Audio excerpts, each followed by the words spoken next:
capítulo 4. Diz assim: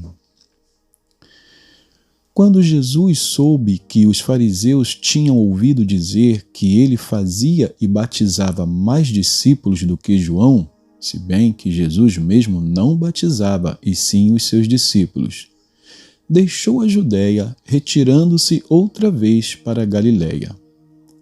E era-lhe necessário passar pela região da Samaria. Assim, Jesus chegou a uma cidade samaritana chamada Sicar, perto das terras que Jacó tinha dado a seu filho José. Ali ficava o poço de Jacó. Cansado da viagem, Jesus sentou-se junto ao poço. Era por volta do meio-dia. Nisso, veio uma mulher samaritana tirar água. Jesus lhe disse: Dê-me um pouco de água, pois os seus discípulos tinham ido à cidade comprar alimentos. Então a mulher samaritana perguntou a Jesus: Como sendo o Senhor um judeu, pede água a mim, que sou mulher samaritana? Ela disse isso porque os judeus não se dão com os samaritanos. Jesus respondeu: Se você conhecesse o dom de Deus e quem é que está lhe pedindo água para beber, você pediria e ele lhe daria água viva. Ao que a mulher respondeu: O Senhor não tem balde e o poço é fundo. De onde vai conseguir esta água viva? Por acaso o Senhor é maior do que Jacó, o nosso pai, que nos deu o poço, do qual ele mesmo bebeu, assim como os seus filhos e o seu gado? Jesus respondeu: Quem beber desta água voltará a ter sede, mas aquele que beber da água que eu lhe der nunca mais terá sede. Pelo contrário, a água que eu lhe der será nele uma fonte a jorrar para a vida eterna. A mulher lhe disse: Senhor, quero que me dê essa água para que eu não mais tenha sede e nem precise vir aqui buscá-la. Jesus disse: Vá e chame o seu marido e volte aqui. Ao que a mulher respondeu: Não tenho marido. Então Jesus disse: Você tem razão ao dizer que não tem marido, porque já teve 5 e esse que agora tem não é seu marido. O que você disse é verdade. A mulher então lhe disse: Agora eu sei que o Senhor é um profeta. Nossos pais adoravam neste monte, mas vocês dizem que em Jerusalém é o lugar onde se deve adorar. Jesus respondeu: Mulher, acredite no que digo. Vem a hora em que nem neste monte, nem em Jerusalém vocês adorarão o Pai. Vocês adoram o que não conhecem. Nós adoramos o que conhecemos, porque a salvação vem dos judeus. Mas vem a hora, e já chegou, em que os verdadeiros adoradores adorarão o Pai em espírito e em verdade, porque são esses que o Pai procura para seus adoradores. Deus é espírito, e é necessário que os seus adoradores o adorem em espírito e em verdade. A mulher respondeu: Eu sei que virá o Messias, chamado Cristo. Quando ele vier, nos anunciará todas as coisas. Então Jesus disse: Eu sou o Messias, eu que estou falando com você. Naquele momento, chegaram os discípulos de Jesus e se admiraram ao vê-lo falando com uma mulher. Mas nenhum deles perguntou: O que você está querendo? Ou por que o Senhor está falando com ela? Quanto à mulher, deixou o seu cântaro, foi à cidade e disse ao povo: Venham comigo e vejam um homem que me disse tudo o que eu já fiz. Não seria ele, por acaso, o Cristo? Então saíram da cidade e foram até onde Jesus estava. Enquanto isso, os discípulos pediam a Jesus, dizendo: Mestre, coma. Mas ele lhes disse: tenho para comer uma comida que vocês não conhecem. Então os discípulos começaram a dizer entre si: será que alguém lhe trouxe algo para comer? Jesus lhes declarou: a minha comida consiste em fazer a vontade daquele que me enviou a realizar a sua obra. Vocês não dizem que ainda faltam 4 meses até a colheita? Eu, porém, lhes digo: levantem os olhos e vejam os campos, pois estão maduros para a colheita. Quem colhe recebe desde já a recompensa e ajunta o seu fruto para a vida eterna, para que se alegrem ao mesmo tempo o que semeia e o que colhe. Pois, no caso, é verdadeiro o ditado: um é o que semeia, outro é o que colhe. Eu os enviei a colher o que vocês não semearam. Outros trabalharam, e vocês aproveitaram o trabalho deles. Muitos samaritanos daquela cidade creram em Jesus por causa do testemunho da mulher que tinha dito: ele me disse tudo o que eu já fiz.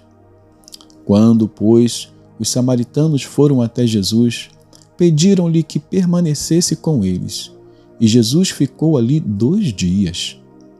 Muitos outros creram nele por causa da palavra de Jesus, e diziam à mulher: agora não é mais por causa do que você falou que nós cremos, mas porque nós mesmos ouvimos e sabemos que este é verdadeiramente o Salvador do mundo.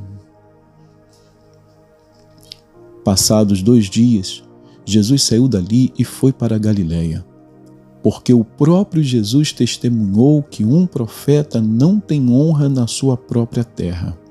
Assim, quando chegou a Galiléia, os galileus o receberam porque viram todas as coisas que Jesus tinha feito em Jerusalém por ocasião da festa a qual eles também tinham comparecido. Jesus foi outra vez a Caná da Galiléia, onde tinha transformado água em vinho. E havia ali um oficial do rei, cujo filho estava doente em Cafarnaum.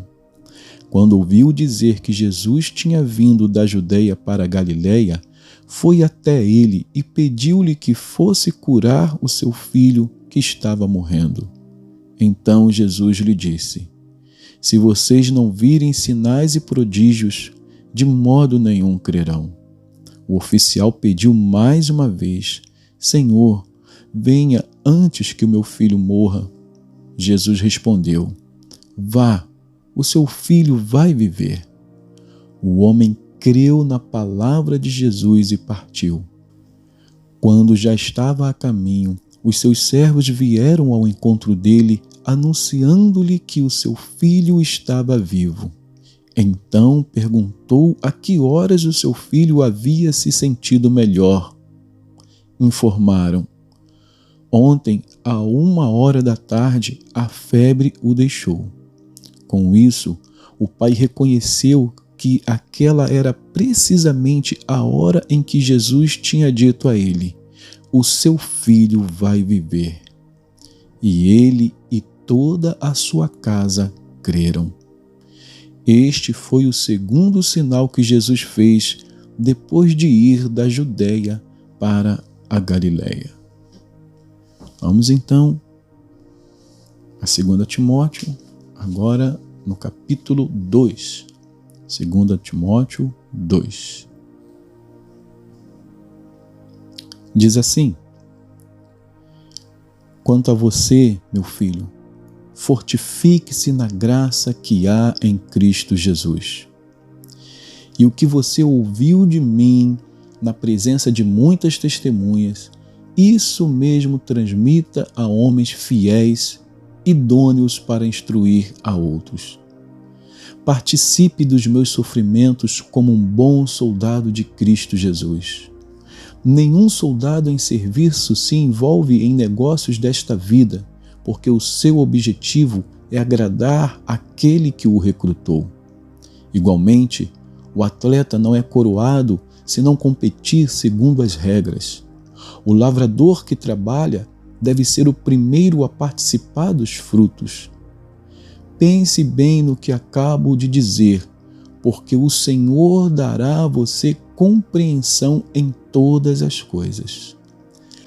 Lembre-se de Jesus Cristo, ressuscitado dentre os mortos, descendente de Davi, segundo o meu Evangelho.